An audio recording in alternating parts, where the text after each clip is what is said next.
마태복음 11장. 예수께서 12제자에게 이렇게 당부하시고 나서 계속해서 여러 동네에서 가르치고 전도하셨다. 한편 요한은 감옥에 갇혀 있었다. 그는 예수께서 하고 계신 일을 전해 듣고는 자기 제자들을 보내어 물었다. 우리가 기다려온 분이 선생님입니까? 아니면 아직도 기다려야 합니까? 예수께서 그들에게 말씀하셨다.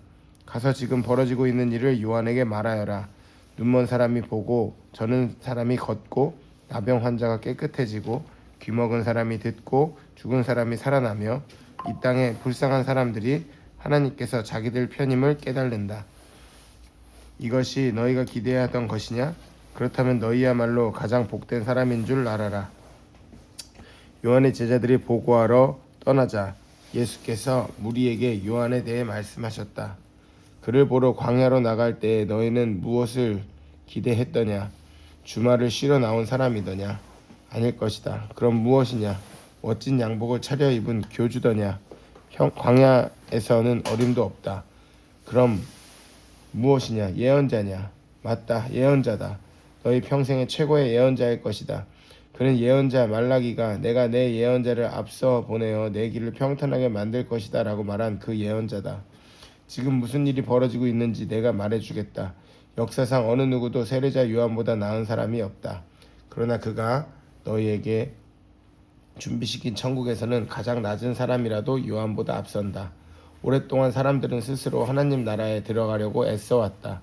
그러나 예언자들의 책과 하나님의 율법을 자세히 읽어보면 알겠지만 그 모든 것이 요한에서 절정에 이르고 요한과 협력하여 천국의 메시아를 위한 길을 예비하고 있다. 이렇게 보면 요한은 너희 모두가 어서 와서 메시아를 소개해 주기를 고대하던 그 엘리야가 맞다. 내 말을 듣고 있느냐? 정말로 듣고 있느냐? 이 세대 사람들을 어떻게 설명할 수 있을까? 그들은 우리는 더 놀고 이야기하고 싶은데 엄마 아빠는 늘 피곤하고 바쁘다고 해요 하고 불평을 늘어놓는 아이와 같다. 요한이 와서 금식하니 사람들은 그가 미쳤다고 했다. 내가 와서 실컷 먹으니 사람들은 내가 술고래며 인간 쓰레기들의 친구라고 했다. 본래 여론조사는 믿을 만한 것이 못되지 않더냐? 음식 맛은 먹어보아야 안다. 그 후에 예수께서 자신이 가장 열심히 일하셨으나 사람들의 반응이 가장 적었던 여러 도시들을 호되게 책망하셨다. 그곳 사람들이 무관심하게 제 갈 길로 가버렸던 것이다. 고라시나 너에게 화가 있을 것이다. 베세다야 너에게 화가 있을 것이다. 두로와 시돈이 너희가 본 엄청난 기적의 절반만 보았어도 당장 무릎을 꿇었을 것이다. 심판날에 그들은 너희에 비하면 가벼운 벌로 끝날 것이다. 가버나움아, 내가 잔뜩 점잔을 뺀다만 결국은 지옥에 떨어질 것이다. 소돔 사람들도 너처럼 기회가 있었다면 그 도시가 지금까지 남아 있었을 것이다. 심판날에 그들은 너희에 비하면 가벼운 벌로 끝날 것이다. 갑자기 예수께서 기도하셨다. 하늘과 땅의 주인이신 아버지 감사합니다. 아버지께서는 아버지의 길을 똑똑하고 다 아는 체 하는 사람들에게는 숨기시고 평범한 사람들에게는 분명히 밝히셨습니다. 그렇습니다, 아버지. 아버지께서는 이렇게 일하시는 것을 좋아하십니다. 예수께서 다시 사람들에게 말씀하시되 이번에는 부드럽게 말씀하셨다. 아버지께서 이 모든 것을 내게 행하고 말하라고 맡겨주셨다. 이것은 아버지와 아들이 서로를 잘 아는 친밀한 관계에서 비롯되는 부자간의 독특한 일이다.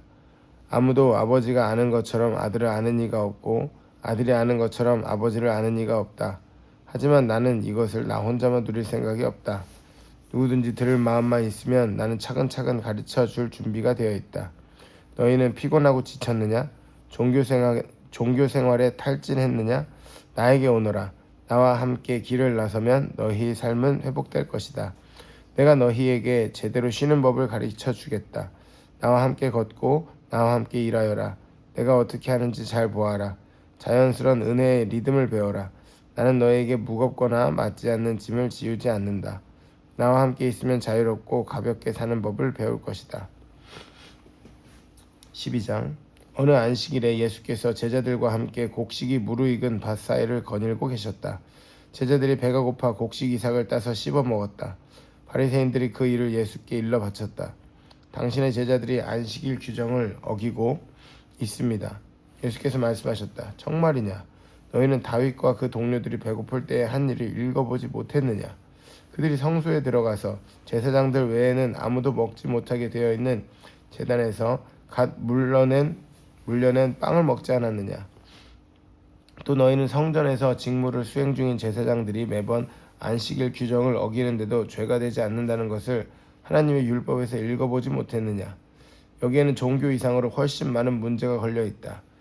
너희가 만일 나는 경직된 의식보다 유연한 마음을 더 원한다고 한 성경 말씀의 뜻을 조금이라도 안다면 사소한 일로 이렇게 트집 잡지는 않을 것이다. 인자는 안식일의 종이 아니라 주인이다. 예수께서 밭을 떠나 그들의 회당에 들어가셨다. 거기에 한쪽 손이 오그라든 사람이 있었다.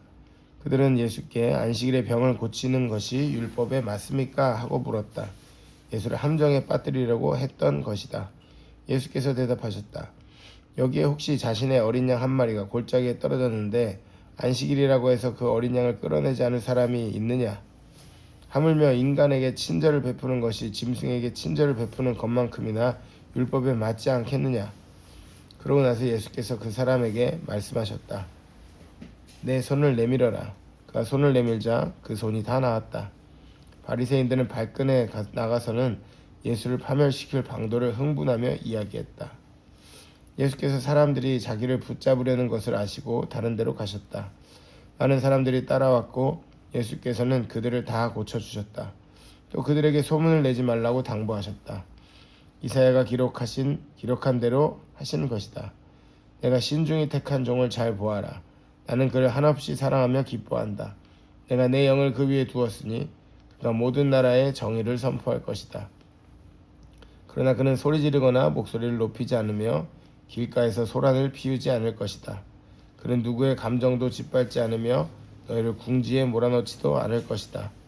어느새 그의 정의가 승리할 것이며 아득히 먼 곳에 믿지 않는 사람들까지도 들려오는 그 이름만 듣고도 희망을 품게 될 것이다. 그 후에 사람들이 귀신 들려 눈멀고 귀먹은 불쌍한 사람을 예수 앞에 데려왔다. 예수께서 그를 고쳐 시력과 청력을 되찾아 주었다. 그것을 본 사람들이 감동했다. 이 사람은 다윗의 자손이 틀림없다. 그러나 바리새인들은 그 보고를 듣고서 빈정대며 말했다. 마술이다. 소매자락에서 마귀의 속임수를 끄집어내는 것이다. 예수께서 그들의 비방에 맞섰다. 같은 사람에게 서로 상반되는 판결을 내리는 재판관은 자기 말을 무효로 하는 것이다. 늘 싸움질하는 가정은 무너지게 마련이다. 사탄이 사탄을 쫓아내면 어느 사탄이 남아나겠느냐. 너희가 나를 마귀라고 욕하며 마귀 쫓아내는 마귀라 부른다면 너희는 귀신 쫓아내는 자에게도 똑같은 너희의 귀신 쫓아내는 자들에게도 똑같은 욕이 되지 않겠느냐? 그러나 내가 하나님의 능력으로 악한 귀신들을 내쫓는 것이라면 하나님 나라가 확실히 여기 있는 것이다. 환한 대낮에 시퍼렇게 눈을 뜬 건장한 사내의 집에 들어가서 그 살림을 가지고 달아나려면 먼저 그 사람을 묶어야 하지 않겠느냐? 그를 묶으면 집을 깨끗이 털 수 있다. 이것은 전쟁이며 중립지대는 없다. 내 편이 아니라면 너희는 내 적이다. 돕지 않으면 방해하는 것이다. 용서받지 못할 말이나 행동은 없다. 그러나 너희가 고의로 하나님의 영을 끝까지 비방하면 너희를 용서하시는 바로 그분을 물리치는 것이 된다. 너희가 어떤 오해로 인자를 거부하면 성령께서 너희를 용서하실 수 있다. 그러나 성령을 거부하면 너희는 자신이 걸터앉은 나뭇가지를 톱으로 잘라내는 것이고 용서하시는 그분과의 모든 관계를 너희 자신의 사악함으로 끊어버리는 것이다. 건강한 나무를 키우면 건강한 열매를 거둔다. 병든 나무를 키우면 벌레 먹은 열매를 거둔다. 열매를 보면 나무를 알 수 있다. 너희 생각은 뱀 구덩이와 같다.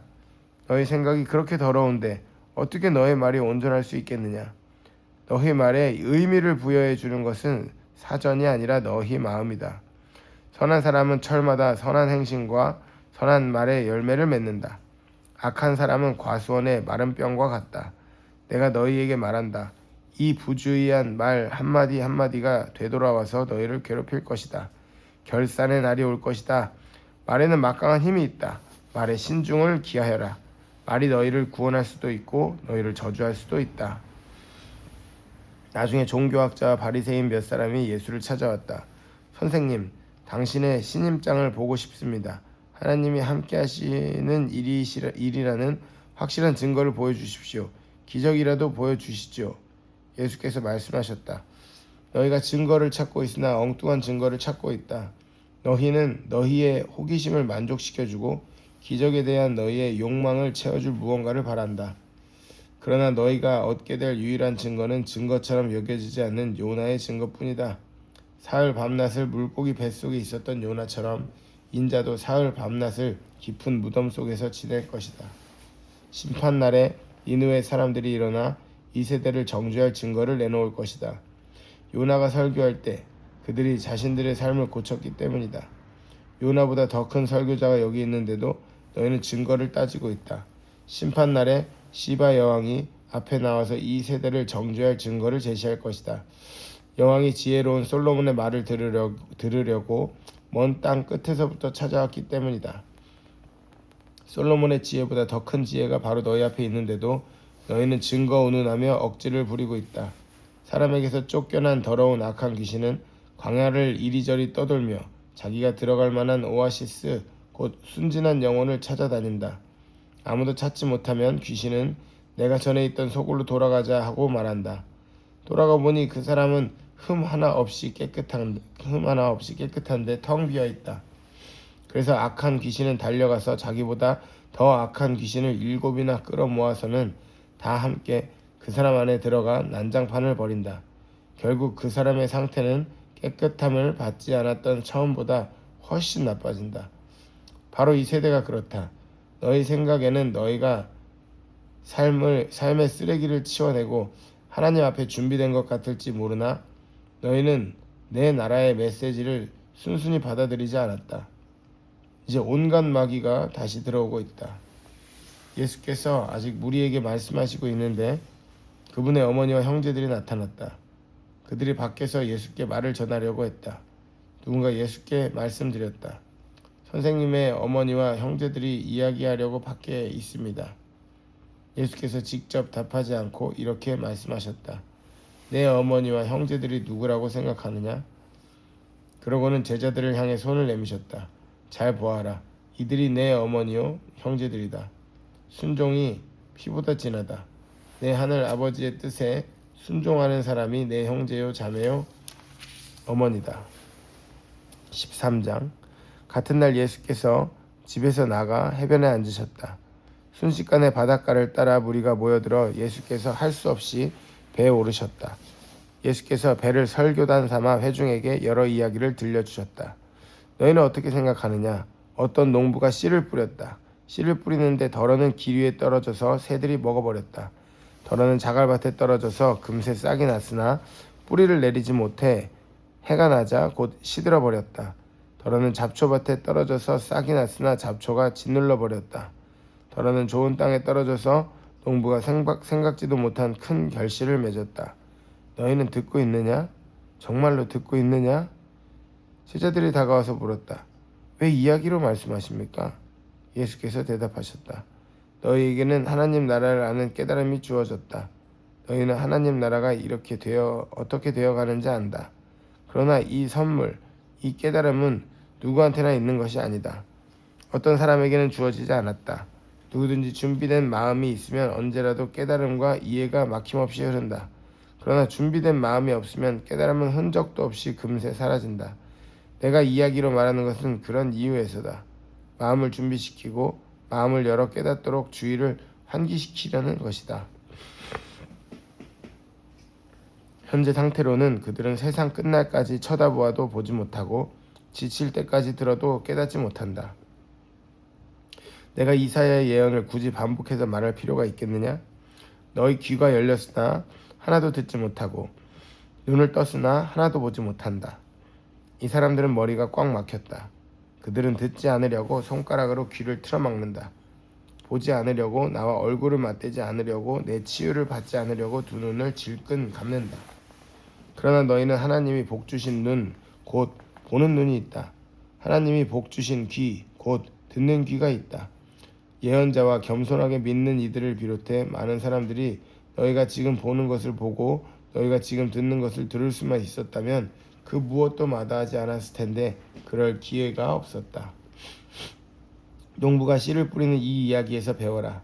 누구든지 천국 소식을 듣고도 받아들이지 않으면 마음에 뿌려졌으나 겉에 그대로 남아있는 그 들은 것을 악한 자가 와서 낚아채 간다.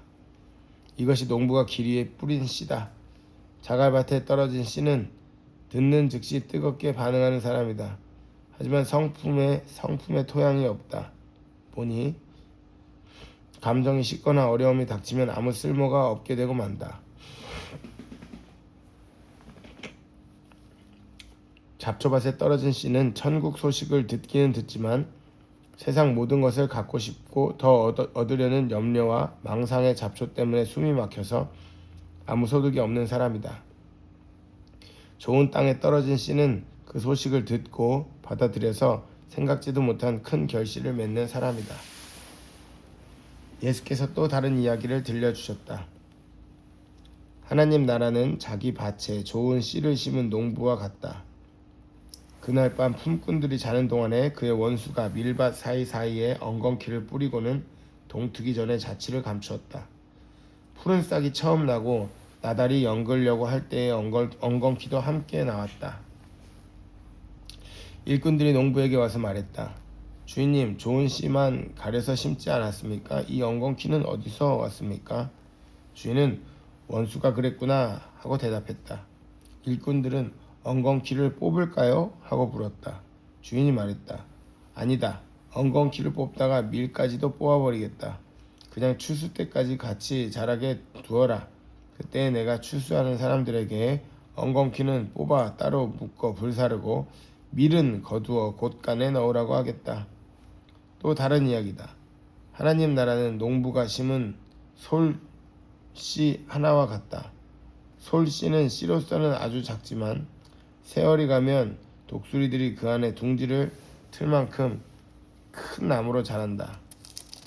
또 다른 이야기다. 하나님 나라는 여자가 보리빵 수십 개를 만들려고 반죽에 넣은 누룩과 같다. 기다리고 있으면 반죽이 부풀어 오른다. 그날 예수께서는 이야기만 하셨다. 오후 내내 이야기 시간이었다. 그분이 이야기로 말씀하신 것은 예언의 성취였다. 내가 입을 열어 이야기하겠다. 세상 첫날부터 숨겨진 것들을 내가 드러내겠다.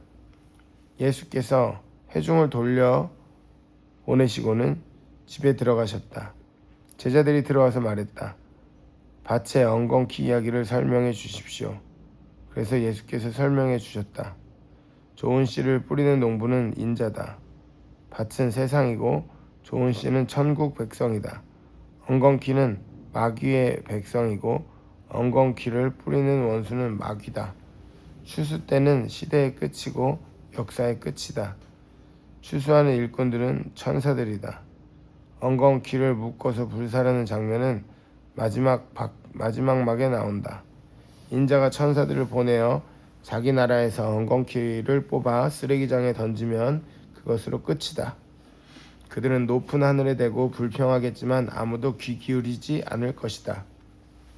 그러나 거룩하게 무르익은 사람들은 성숙하게 자라서 자기 아버지의 나라를 아름답게 꾸밀 것이다. 너희는 듣고 있느냐? 정말로 듣고 있느냐? 하나님 나라는 오래도록 밭에 감추어져 있다가 그 곁을 지나가던 사람이 우연히 찾아낸 보물과 같다. 찾아낸 사람은 기뻐 어쩔 줄 몰라서 이게 웬 횡재냐 하며 전 재산을 팔아 그 밭을 산다. 하나님 나라는 최고의 진주를 찾아다니는 보석상과 같다. 흠 없는 진주를 만나면 그는 즉시 모든 것을 팔아 그 진주를 산다. 하나님 나라는 바다에 던져 온갖 물고기를 잡는 그물과 같다. 그물이 가득 차면 해변가로 끌어다가 좋은 물고기는 골라서 통에 담고 먹지 못할 것은 버린다. 역사에 막이 내릴 때도 그럴 것이다. 천사들이 와서 쓸모없는 물고기들은 추려내서 쓰레기통에 버릴 것이다. 엄청난 불평이 있겠지만 전혀 소용없을 것이다. 예수께서 물으셨다. 이제 이 모든 것을 알 것 같으냐? 그들이 예 하고 대답했다. 예수께서 말씀하셨다. 너희가 보다시피 하나님 나라의 훈련을 잘 받은 학생은 마치 편의점 주인과 같다. 무엇이든 필요한 것이면 신상품이든 재고든 꼭 필요할 때에 척척 찾아낸다. 이 이야기를 다 마치시고 예수께서 그곳을 떠나 고향으로 돌아가셔서 그곳 회당에서 설교하셨다. 예수께서는 모든 사람의 감탄을 지어낼 정도로 대단하셨다. 사람들은 말했다. 이 사람이 이렇게 훌륭한 사람인지 미처 몰랐다. 어떻게 이런 지혜와 이런 능력을 갖게 되었을까? 그러나 한편으로 그들은 언제 그랬느냐는 듯이 어느새 그분을 깎아내리고 있었다. 우리는 이 사람을 어려서부터 알았다. 그는 목수의 아들이다. 그의 어머니 마리아를 우리가 알고 그의 동생 야고보와 요셉과 시몬과 유다를 안다. 그의 누이들도 다 여기 살고 있다. 도대체 그는 자기가 누구라고 저러는 것인가? 그들은 아주 언짢게 생각했다. 그러나 예수께서는 예언자는 자기 고향과 가족에게 대단치 않게 여겨지는 법이다 라고 말씀하셨다. 그들의 적대감과 무관심 때문에 예수께서는 거기서 기적을 많이 행하지 않으셨다. 그 즈음에 지역 통치자인 헤롯이 예수에 관한 소문을 들었다. 그는 신하들에게 말했다. 죽은 세례자 요한이 다시 살아난 것이 틀림없다. 그래서 그 사람이 능히 기적을 행하는 것이다. 전에 헤롯은 자기 동생 빌립의 아내인 헤로디아를 달래려고 요한을 체포하여 사슬에 채워서 감옥에 가두었다. 요한은 헤롯과 헤로디아의 관계가 불륜이라고 말해 헤롯을 자극했다. 헤롯은 그를 죽이고 싶었으나 요한을 하나님의 예언자로 우러르는 사람들이 하도 많아서 두려웠다. 그러나 그의 생일잔치 때 기회가 왔다. 헤로디아의 딸이 손님들을 위해 춤을 추어 여흥을 돋구었다. 헤롯의 마음이 녹아버렸다. 술김에 흥분한 그는 딸에게 원하는 것이면 무엇이든 주겠다고 맹세했다. 이미 어머니의 지시를 받은 딸은 준비가 되어 있었다. 세례자 요한의 머리를 쟁반에 담아주세요. 왕은 한순간 정신이 번쩍 들었다. 그러나 그는 손님들에게 체면을 잃고 싶지 않아서 그대로 했다. 요한의 목을 베어 쟁반에 담아 소녀에게 주라고 명한 것이다. 딸은 그것을 가져다가 자기 어머니에게 주었다. 나중에 요한의 제자들이 시신을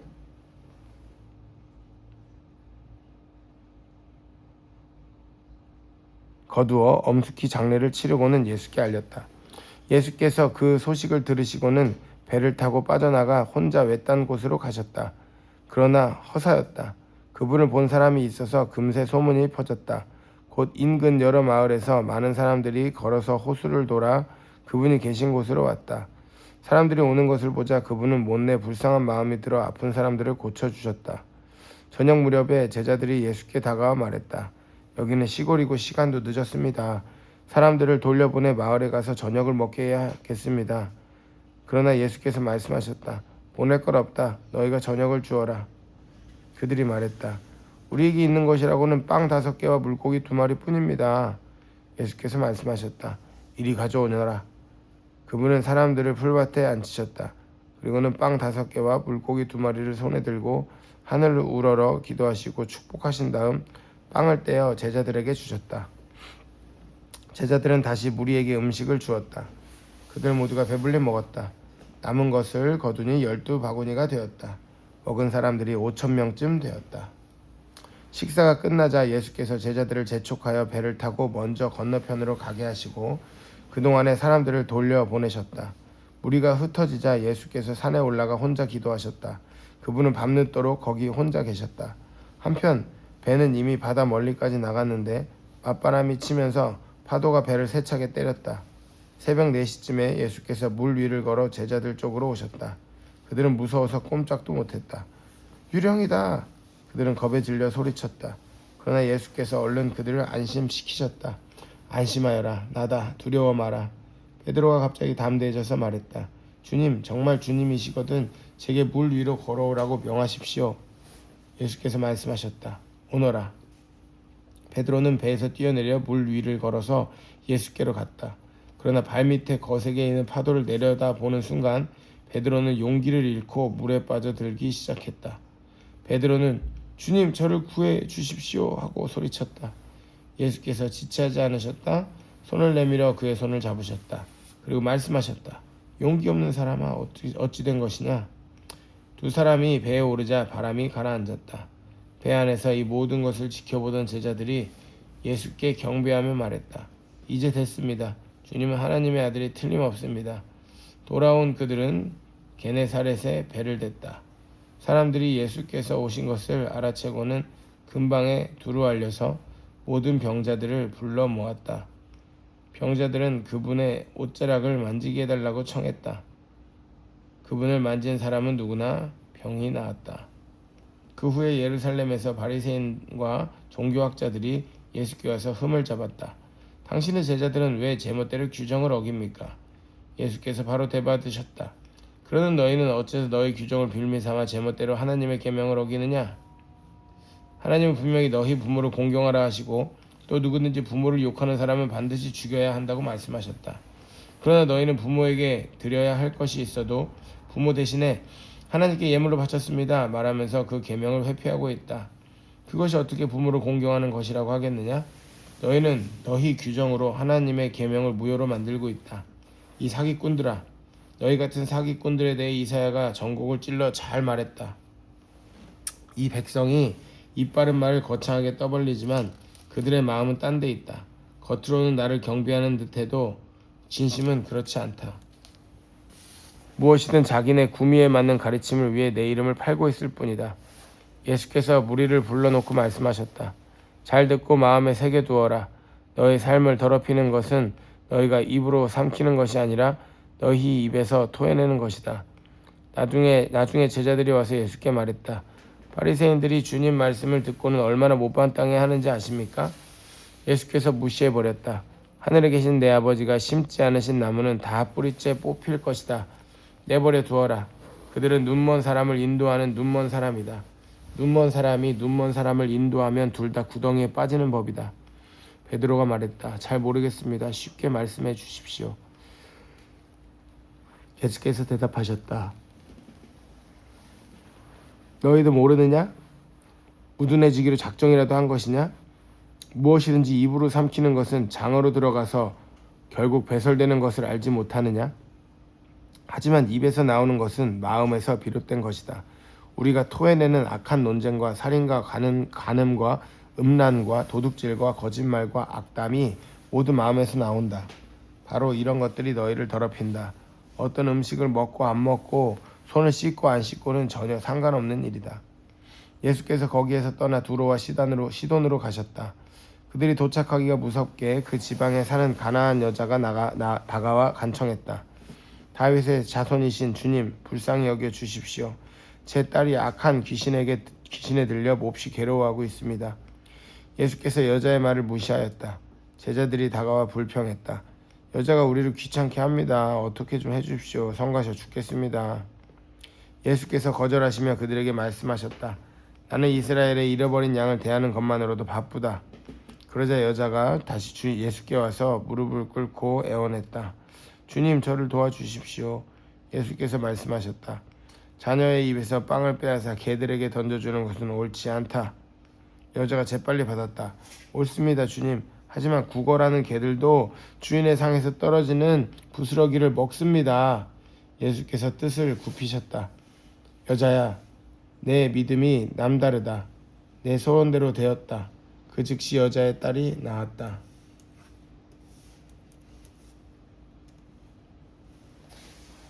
예수께서 돌아오셔서 갈릴리 호숫가를 걸어 산에 올라가셨다.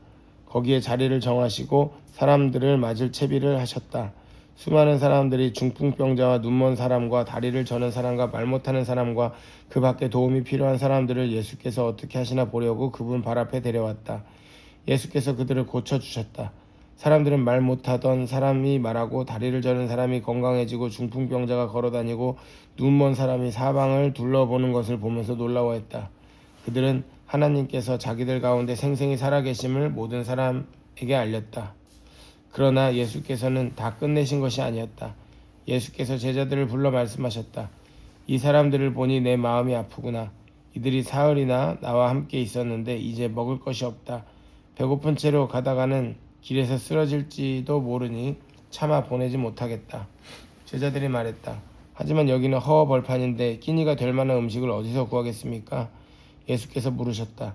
너희에게 빵이 얼마나 있느냐? 빵 7개와 물고기 몇 마리가 있습니다. 그들이 말했다. 그러자 예수께서 사람들을 앉게 하셨다. 예수께서는 빵 7개와 물고기를 손에 들고 감사를 드리신 후에 사람들에게 나누어 주셨다. 모두가 먹되 원하는 만큼 실컷 먹었다.